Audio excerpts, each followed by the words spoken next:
ابو سعید خدری رضی اللہ عنہ نے بیان کیا کہ ایک دن نبی کریم صلی اللہ علیہ وسلم کچھ تقسیم کر رہے تھے۔ بنی تمیم کے ایک شخص ذوالخویسرہ نے کہا، یا رسول اللہ صلی اللہ علیہ وسلم، انصاف سے کام لیجئے۔ حضرت صلی اللہ علیہ وسلم نے فرمایا، افسوس، اگر میں ہی انصاف نہیں کروں گا تو پھر کون کرے گا؟ حضرت عمر رضی اللہ عنہ نے کہا، حضرت صلی اللہ علیہ وسلم مجھے اجازت دیں تو میں اس کی گردن مار دوں۔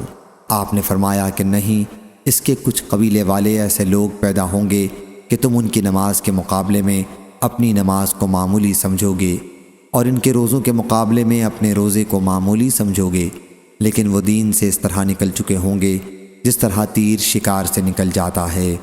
تیر کے پھل میں دیکھا جائے تو اس پر بھی کوئی نشان نہیں ملے گا، اس کی لکڑی پر دیکھا جائے تو اس پر بھی کوئی نشان نہیں ملے گا، پھر اس کے دندانوں میں دیکھا جائے اور اس میں بھی کچھ نہیں ملے گا، پھر اس کے پر میں دیکھا جائے تو اس میں بھی کچھ نہیں ملے گا، یعنی شکار کے جسم کو پار کرنے کا کوئی نشان۔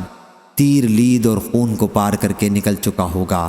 یہ لوگ اس وقت پیدا ہوں گے جب لوگوں میں پھوٹ پڑ جائے گی، ایک خلیفہ پر متفق نہ ہوں گے۔ ان کی نشانی ان کا ایک مرد سردار لشکر ہوگا جس کا ایک ہاتھ عورت کے پستان کی طرح ہوگا، یا فرمایا کہ گوشت کے لوتھڑی کی طرح تھل تھل ہل رہا ہوگا۔ ابو سعید رضی اللہ عنہ نے بیان کیا کہ میں گواہی دیتا ہوں کہ میں نے رسول اللہ صلی اللہ علیہ وسلم سے یہ حدیث سنی، اور میں گواہی دیتا ہوں کہ میں حضرت علی رضی اللہ عنہ کے ساتھ تھا جب انہوں نے ان خارجیوں سے نہروان میں جنگ کی تھی۔